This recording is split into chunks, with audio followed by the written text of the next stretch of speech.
Rising demand for premium beef is the silver lining in a cattle market that can disappoint in the near term. Markets are not where they were the last year or two. They came down a little bit. Supplies have been very big. We're reaching kind of our peak in supplies. We've expanded over the last few years, so we're finally getting to kind of peak expansion years. So supplies are starting to weigh on us. Feed yards are losing some money, and that's filtering back to feeder cattle and calves as well. We think prices probably average a couple bucks cheaper next year than they have this year. Right now we've been kind of saying highs next year around 125, lows around 95. Those are base prices for finished cattle. There's more money out there in market premiums for higher quality. Choice Select spread right now historically would be about $8 or $9. Right now it's $23, $24. So that's about $15 per hundred of carcass weight you gain from producing a choice carcass rather than select.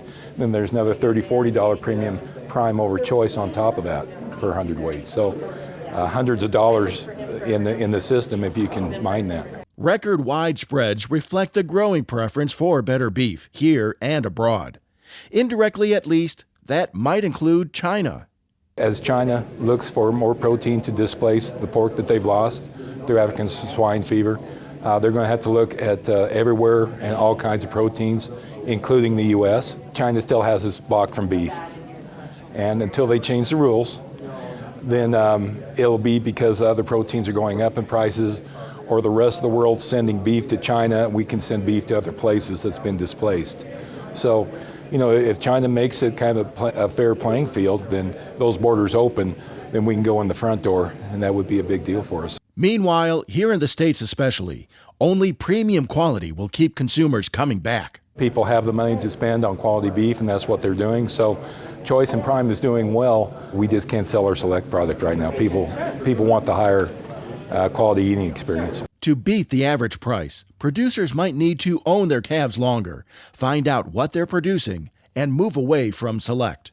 Prices probably won't go up a lot in the next year or two.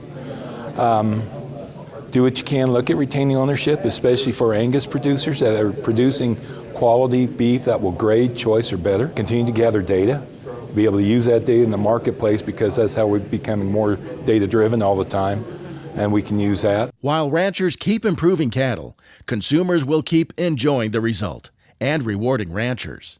I'm Bob Cervera.